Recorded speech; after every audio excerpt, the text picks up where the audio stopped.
think we're going to get started with some questions. Okay, I think we're going to have Sasha walking around with a microphone, and we're also taking them online from the app, which you can find right there. So go ahead. Quick comment. Thank you, everyone who wrote in about the plastic bottles on stage. Totally fair. We're going to use that as a learning moment and make sure we provide reusable bottles for our speakers. It's 50% recycled, if anybody wants to know. There we go. Yeah, totally planned that. And also, the sign is apparently causing a glare. If you could move it down. The C to S T. Yep, that one. Thank you. Okay.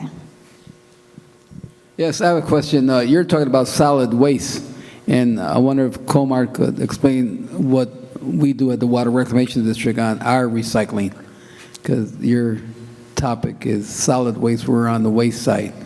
So, Definitely, Comar. I think, Commissioner, thanks for asking the question. Because all the focus has been on the recycle, has been on solid waste, and very few people know about the wastewater waste. So the Metro Water Reclamation, basically we treat wastewater, and as a byproduct of the wastewater treatment process, we use biology, we use microbes to treat that wastewater to turn it to clean water. And when all those microbes eat that organic feces or other organic materials, at the end they die and they settle down, we separate them and then dewater them, and that's where all the nutrients are, carbon and nutrients. So our body, whenever we eat food, we only utilize 40–50% of the nutrients. Rest are released in urine and feces. So we concentrate those in the solid waste we call biosolids, and in that process of stabilizing those biosolids, we produce a lot of methane gas, which we recover as energy use in the plant. Almost 1/3 of our energy use comes from methane generated in that treatment process. So that's a very sustainable practice, and we produce 150,000 dry tons of that biosolids material. And we mix that biosolid with wood chips also to make a compost in our resource recovery program. So City of Chicago and neighboring counties had a lot of wood chips due to ash borer. So there were a lot of trees dying, and they didn't know what to do with that wood chips. So we started a very good program mixing wood chips with biosolids and making a exceptional quality compost, which is available to the public and all the landscape companies. So we are recovering those resources and reusing, putting them back into the food cycle. We use it at the farmland to grow crops and putting it back into the cycle, and we are very proud of that program. All right, so we have our first online question. Are restaurants and bars in Chicago required by law to recycle? I can take that. Yes, that's a hard yes. They definitely are. As far as how many are doing it, we don't really know. But they do fall under the city's ordinance that requires all these bigger residential buildings to recycle. They are also required to recycle. And I don't know the specifics, but I believe there are also added stipulations of what to do with food waste and that type of thing. I'm not sure if any of you guys are familiar with that.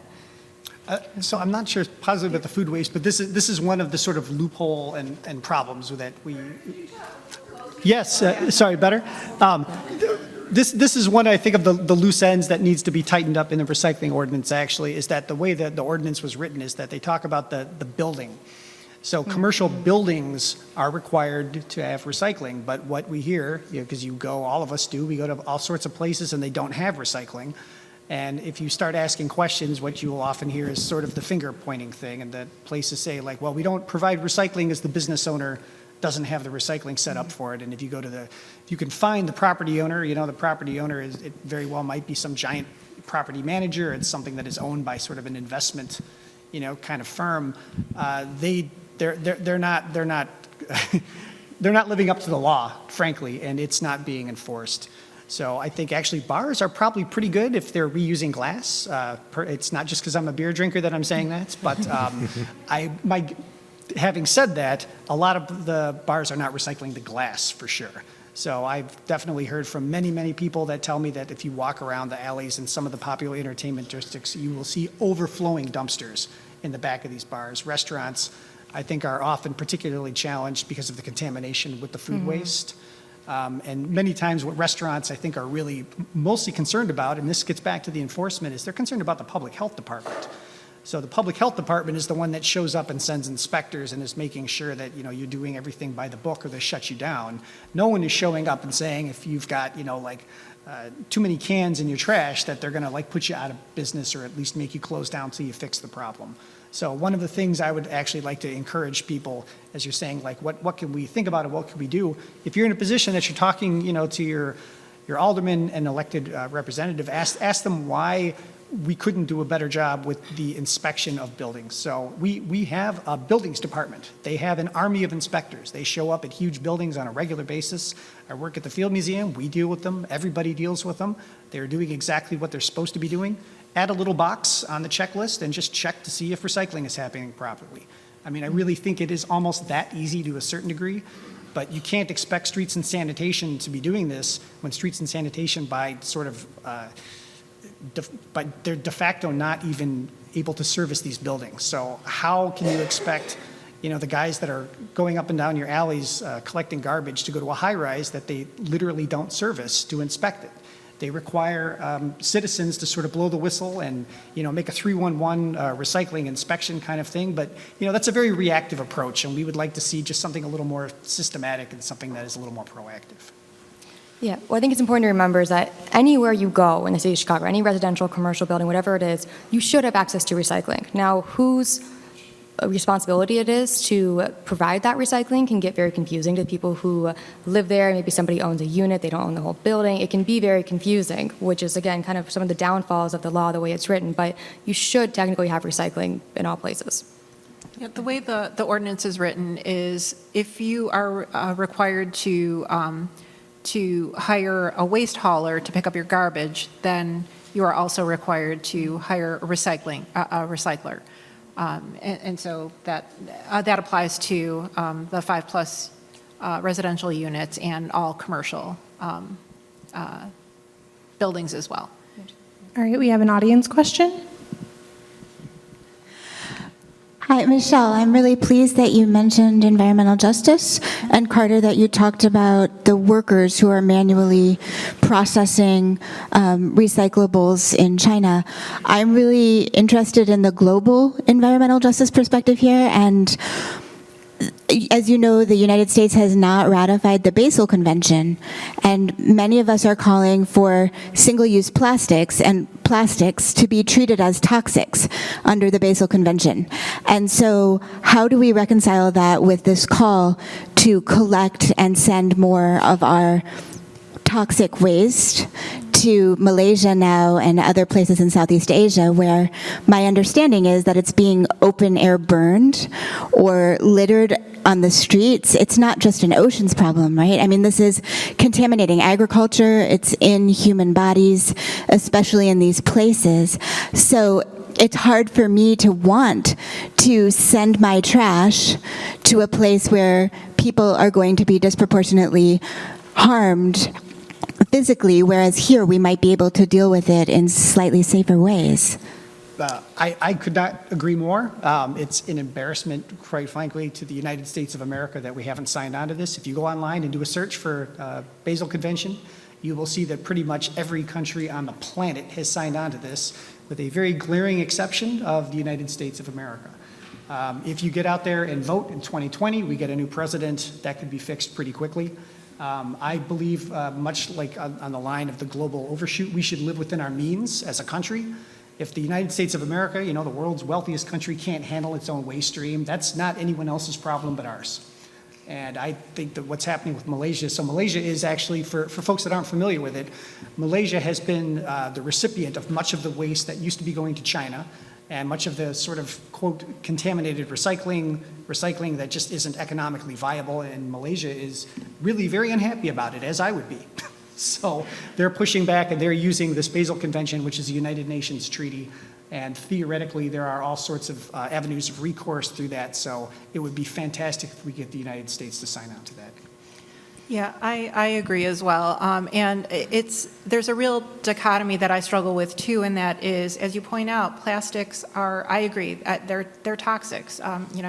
Like as we've said multiple times now, we're taking them into our bodies, and maybe there's no ill health impact. I'm going to be surprised if that's the case, but at the same time, we are in this imperfect situation, and so to be able to recycle, I think, does potentially, and to look at them as resources, hopefully will take them out of our waterways. If we start treating them as recyclable materials as something of value, until we get to this point where we're not creating these toxic materials anymore, I think we're in a better place. And I agree. Like I have never been a fan of my garbage going to somebody else's backyard. If I don't want it in my backyard, why would anyone else want it in their backyard? And again, so we're in this really, it's a real dichotomy, to look at something as both a valuable resource and also toxic. And it's kind of the reality right now. And clearly we need to do better. Online question.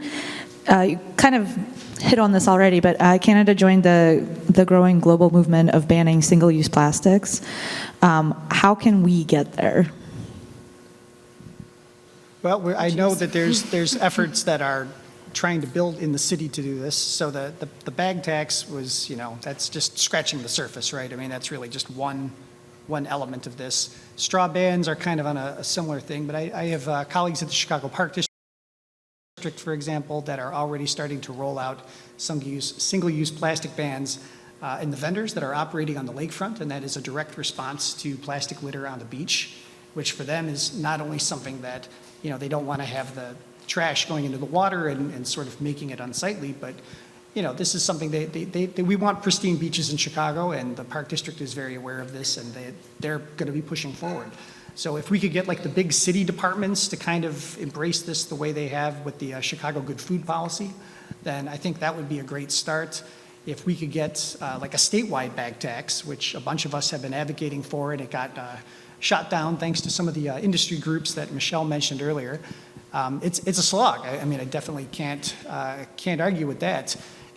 It would also be nice if Illinois could join our neighbor. I mean, we have to look as far away as Michigan to see how effective that container deposit laws are.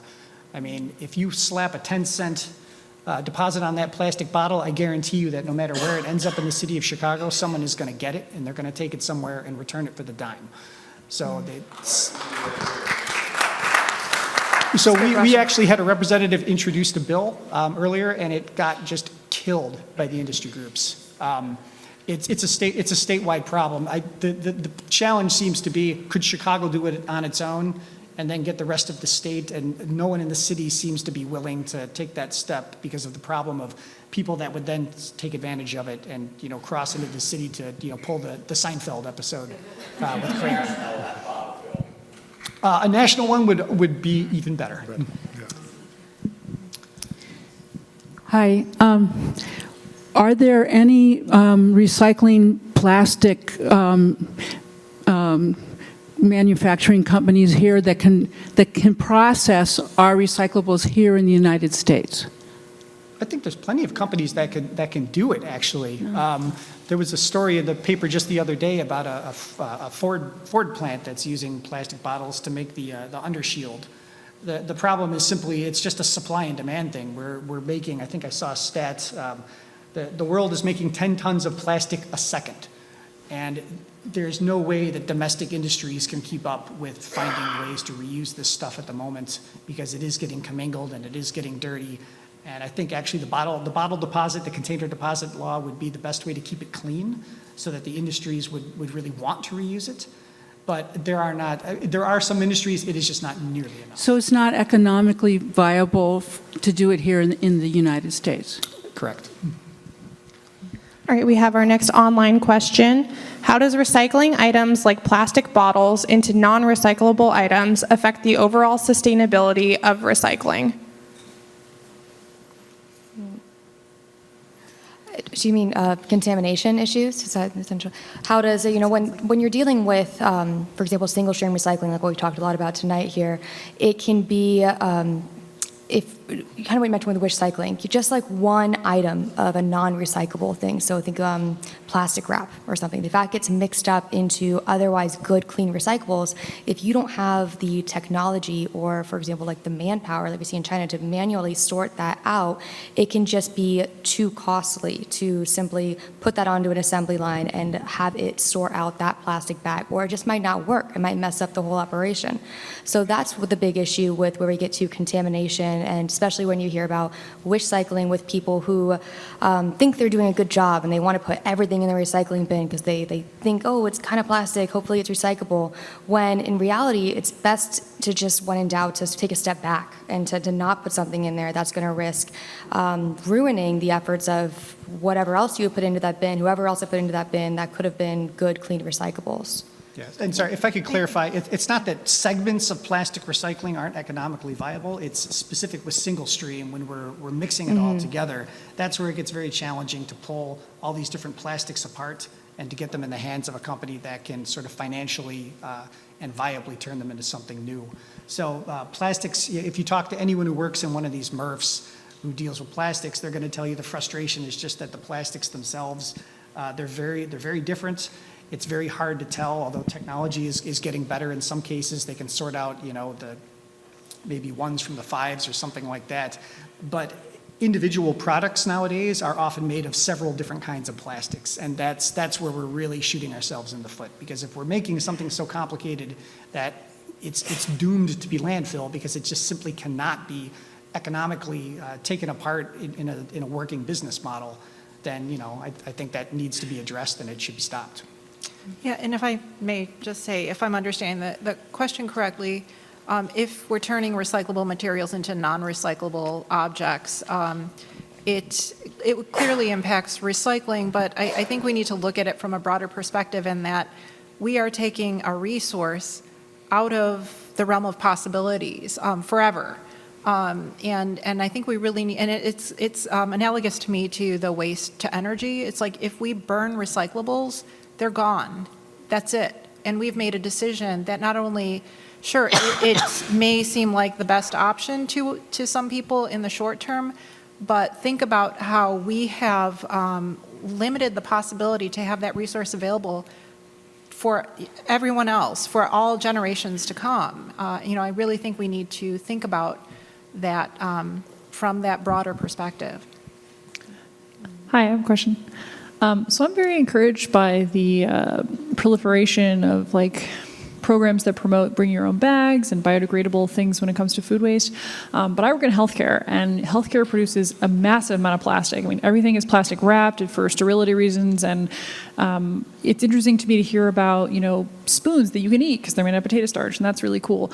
But in terms of single-use plastics, when it comes to healthcare and sterility, is there anything in terms of alternatives that is brewing that could potentially replace that? I mean, I would actually say, if you wanted to make a good argument for where we do need plastics, healthcare is probably the one. That's where you can honestly say that if you've got something that it really is life dependent and somebody really desperately needs it in order to either minimize their suffering or extend their life, et cetera, I would feel much better about that sort of material going into a landfill than I would like a straw or a lid that I didn't need.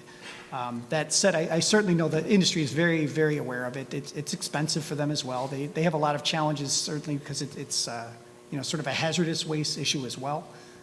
Both handling materials is very challenging, even if they were recyclable. I mean, a lot of those things, they're sharp.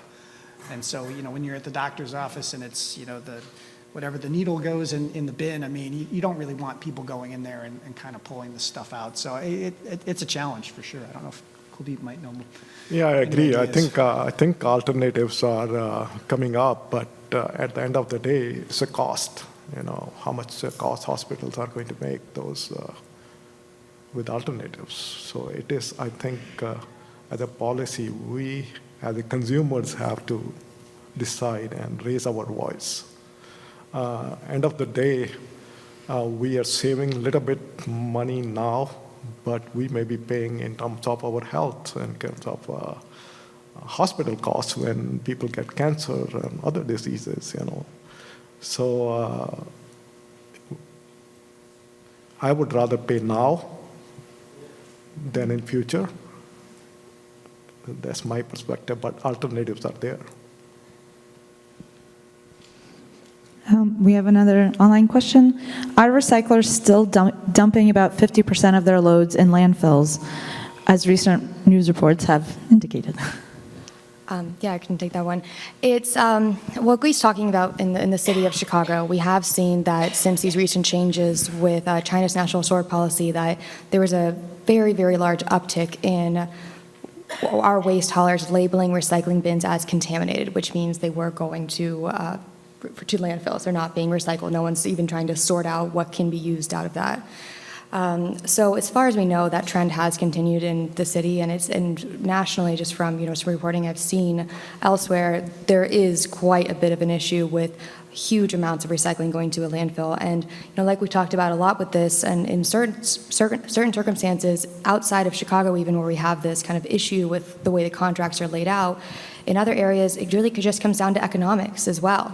If there's not a market for their recyclables and a city is cash strapped, they just have to make some tough calls about what to do with the recycling in that. And at least in my opinion, just a note, I think it comes down to, with recycling and all of this, kind of making a decision about what sort of cost we're willing to do. Is it the economic cost that we're looking at right now, as we mentioned a bunch tonight, or the long-term cost we're facing down the road with it?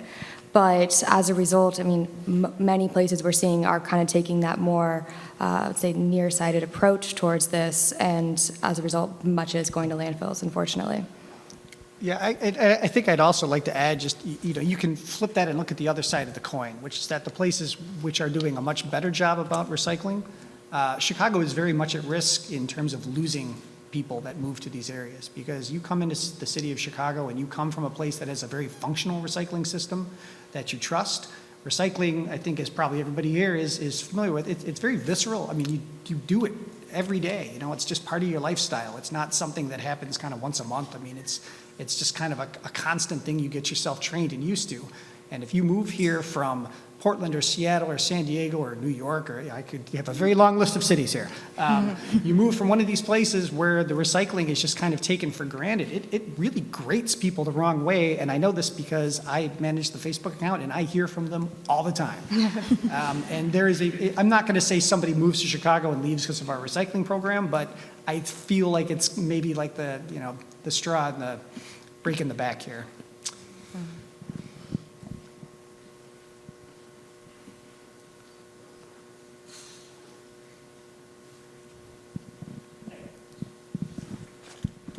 Hi. So I think the term for future generations, or like the cost in the future, often gets passed around, and it's kind of it often ends up being like a pathos thing of what about the next generation? But there's usually not the logos part of have there been any specific studies that you know of, or I guess estimations of exact cost? You could present to someone and say, if we don't do this, you might save time and money now, but in the future, here's the number that could end up hitting the country or the local state level.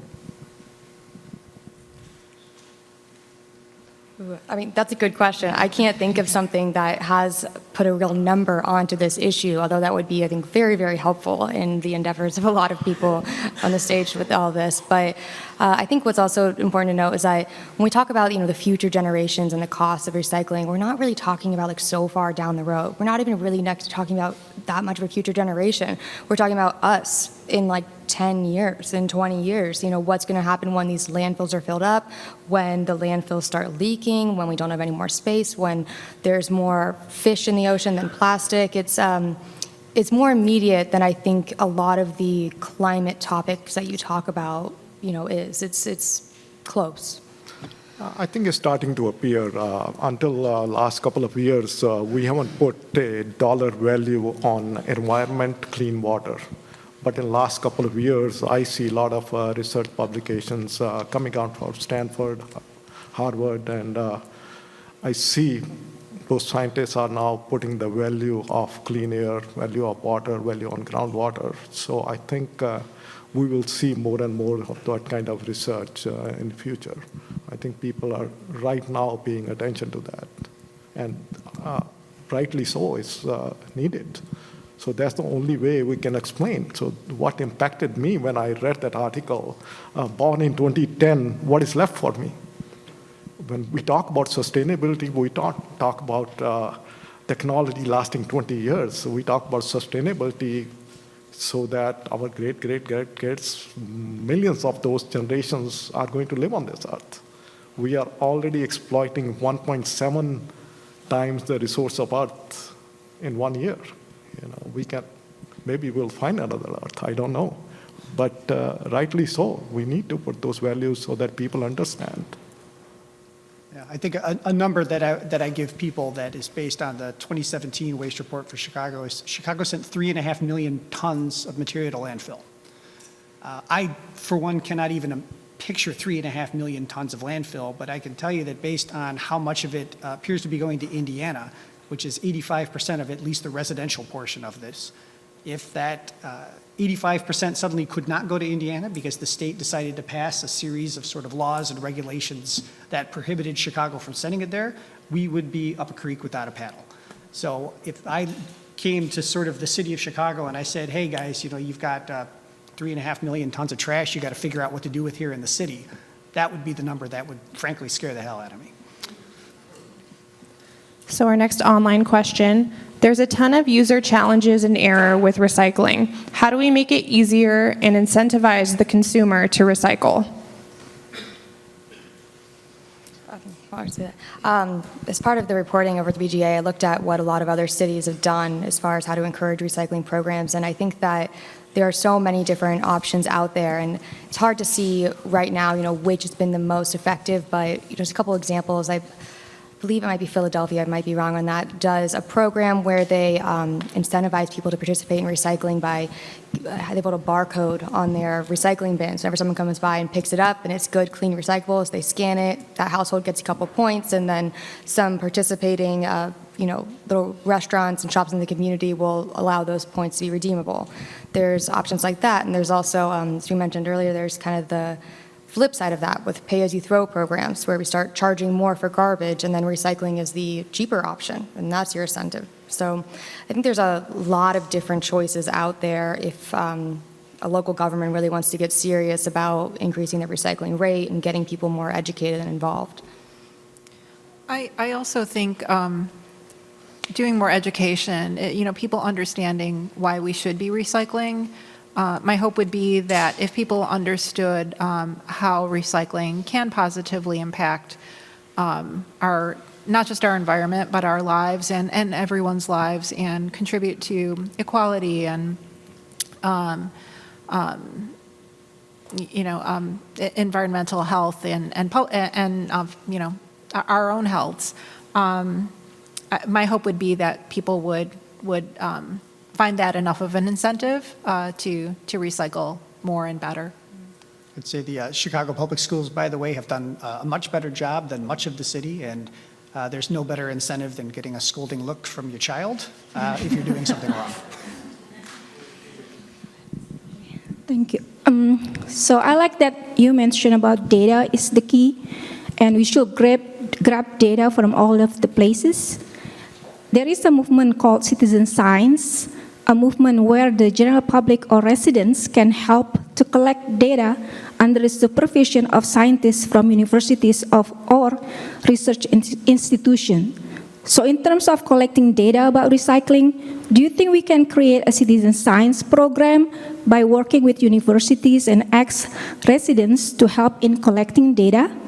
Also, about 4 or 5 years ago, I was interested to analyze the recycling data which was available at the City of Chicago website, and I can see what you say by saying the rate is flat. at that time, I actually saw the rate was decreasing at that time, at 4 or 5 years ago. I'm not, yeah. And what I also saw is that the rate of recycling differs greatly between wards. From the north side and south side is greatly different. So I think, can we start with aldermen in terms of increasing the rate of recycling? What do you think about that? I'll take a stab first. I think that was the best question I've ever seen. I like to see your face. I couldn't see who was talking. So excellent question. I think in terms of data collection, I think with the smart technology, everybody having a smartphones and Internet of Things, it's very easy now to collect that data. So I think it's a very good idea. I think if somebody can take that, develop those apps, and people will provide us their data.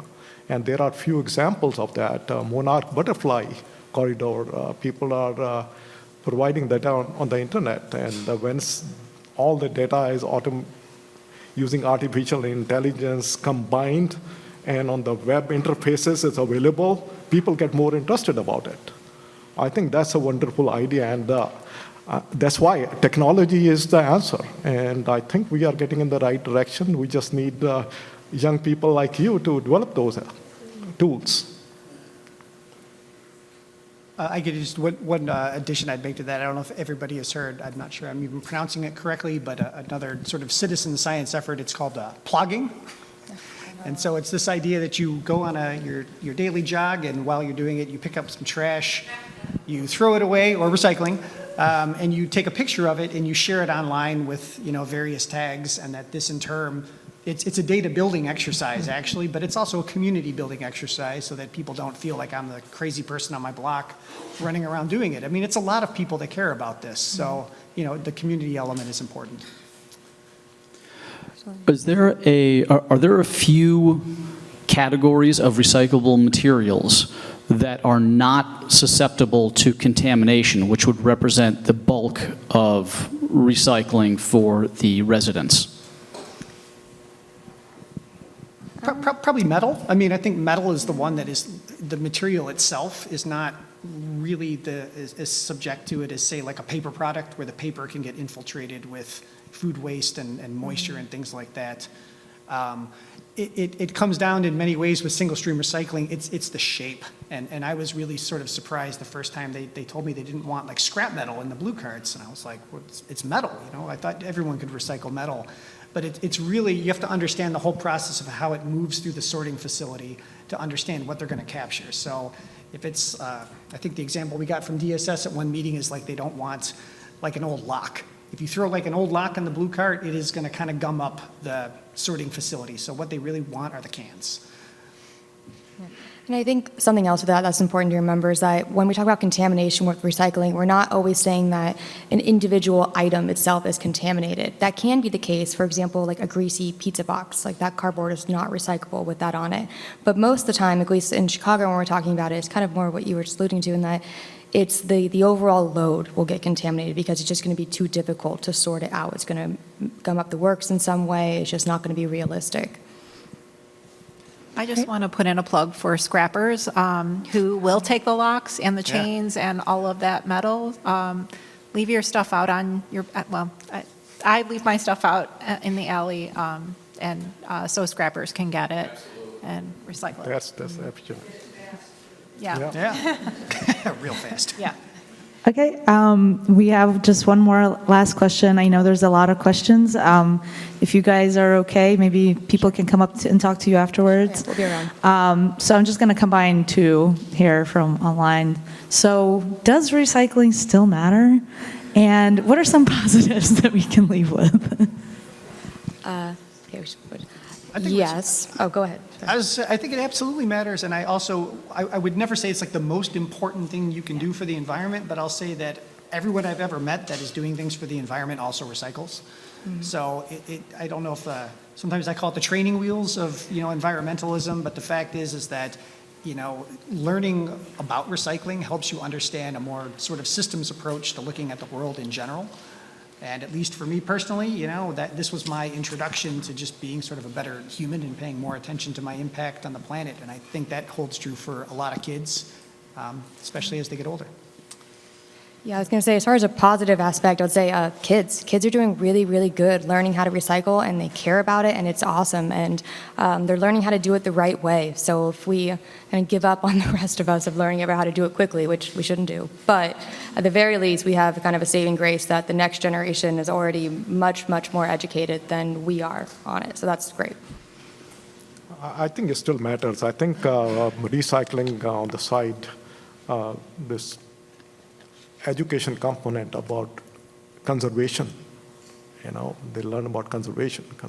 These resources are not unlimited. So I think recycling will be always relevance in the holistic concept of it. I think it still matters. Yeah, I agree. It absolutely matters. I mean, if you just, there are so many statistics now about how much more we're consuming, and Madison, you touched on how by 2050, if we keep going, plastics will take up or weigh as much as life in the sea, you know, fish and whales, and so it absolutely matters, because if we take the stance that it doesn't matter, I mean, think about where that garbage is going to go. If laws are enacted where you know, it has to stay within our state, we're going to be surrounded by garbage. So just for that reason alone, it absolutely, it has to matter. Great. Well, thank you all so much for being here tonight. We're, you know, happy to keep talking afterwards. It's got a couple of things to know. Just so you all know, this program was recorded, and you can see any part of it again or share it with your friends on the C2SD TV YouTube channel. We'd also all really appreciate if you could fill out an evaluation on the conference app, which was that glaring sign we have up, which we'll put back up for you. You can let us know how you like the program, and you could be entered to win an Amazon gift card. And that's it. Thank you all again, and please have a good night, and feel free to come up and talk to any of us. Thank you.